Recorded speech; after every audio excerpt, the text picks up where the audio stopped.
manipur gi matang dai koi center na paw ministry na paw kum pirak khiba koi paw ai batare koi yum la amagal lising ama chamma nifuma pan sanction tor khrabasu koi subna khaki lising kuntra nifan ga kunipan khak tamuk shari hai paw sini koi center dagi thadar khiba senfam sing mapung phana thadar labasu koi manipur gi ora kanda fazana thabuk tawdabu mami tu tari ai batare hari paw sidari koi manipur da lairi bai koi manipuri singna pukchil sing na thabuk tawdabagi mami tu ta brain khanje batare hari paw sidari kamai yeng be masi akoi na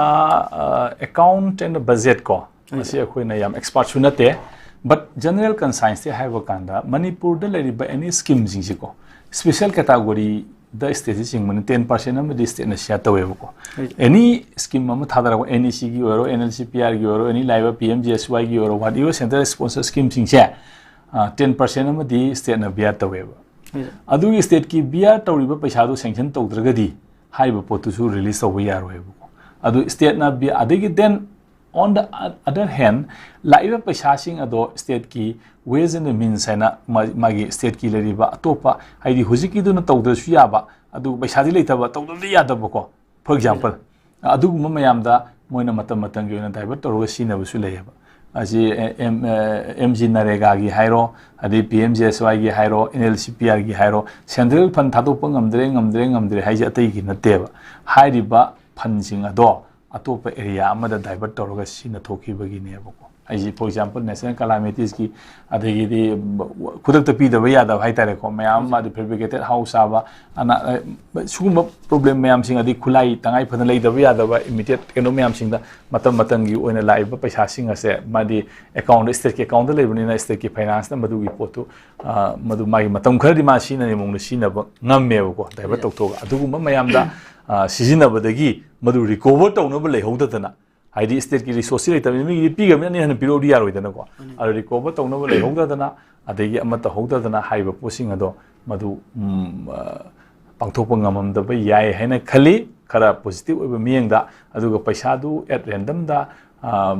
pulap oin lokthokpa di yaro idongni na lokthokpa di aina minister oire na magi maram du da yum lak amaga lising amaga sawnga ne phuma pan sanction tobugi manungda lising kunthai panga si hairi ba lising kunthai pan si khaki paisa si state na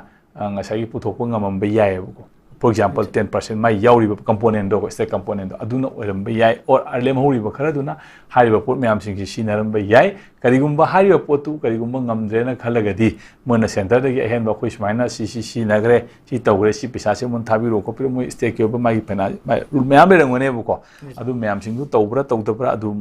mai state ki wani tawngane su khali adun lari ba po myam sing si akoina center sponsor scheme sinaba sinadre sina UCP ba ngamdre se state ki sha puthokpa ngamdaba at the same time high report myam sing ado paisa sathoga lothok budi yaba na te ko haidi mi gi paisa do in lothok ubadi yaroi ba atopa phanam divert toktoga adugi phandu sina ba kandu da aina thika tawboda na tra hena haidi contractual kano thadara kandu da haiba kano dugi kuthika ta du kutang dagi nata kano tu phone ai pisa phamudu amani dana ko nata bida skill dugi paisa du aina paisa chaninge na mantri oire na traga MLA oire na traga no oire dana hai paisa pu lokthopudi yaroi ko sigi khitang akhoi kano se khitang ai kano da khambudi hena khangbi bunga tani praja sing si ko sai khitang area sing ase khitang punna masi bhap tamin ba sumbrai na idi sumaina ai khanjei maramuduna akoina yum si tawga si tawdre gaina thota hari myam sing ase state ki leriba revenue gi khoi strength adegi leriba leba si crisis ki problem myam sing ase sideda loina mak ngasai paisa ri darka lebuni na ko nong aduda minister sing MLA sing aduna hairiba samna hakanda se pujam sigi paisa se karigumba se ai praman gi wani ko aduna tawi habe na taba karigumba tangai phadaba relief ki pot yan thokpa si na gre haina khalla seba relief ki pot yan thokpa du gi sanction du gi makada pot masing sudana piraga pot yamdana piraga natra contract ki kutang du gi aina paisa charam badi yae ko aduna mai tongana pot amane whereas sigi paisa se ai account pula hapsel oi di yaro sigi logic sigi ki wane ko pisa kusa di wani hai jene ngi khulou di wani da adu mai toroga torom ba yai ama torom ba yai adu ga sigi mi sanction toru pisa si di mang ba yaroi normal recover to bota bani na taga center de amona koi smai tong si na thokre koi leita dana amona sanction to biu na hai bo ya any upai ama toroga haiba yai ama tobu yai siga same thing any sigi project ani pakat pamang singnare harise sisu same thing sugumba pot ama ne ko haidi hana already sanction to bai si mai di kai bia de nan la several center social sub center pul hai sin LCPI sumang mang ba su pesa du sui chen ba ya ro haiba maram du natradi adu de state na sia pu thopang am da bagi sai manga ngai pata theng da bi sin sin to bu gi matong ngai bi amona ri sanction natraga ri kano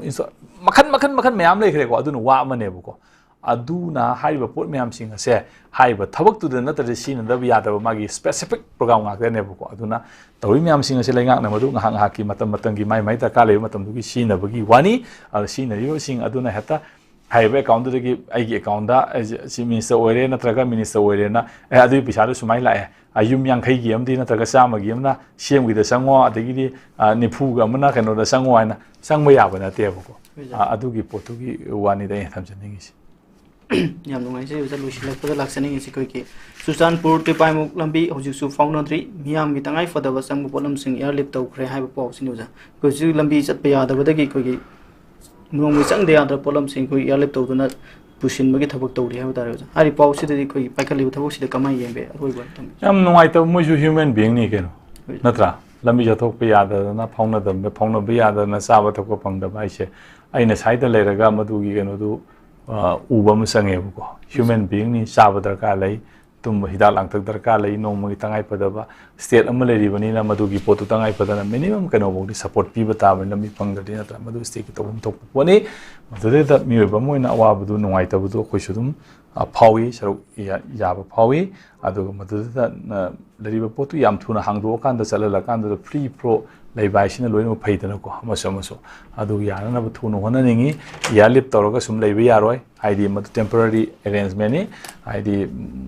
hai ba potu khoi gi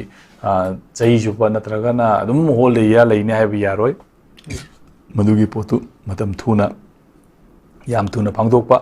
yana na ba state na thawak lakhal aningi ha ba opam si sumai na thamse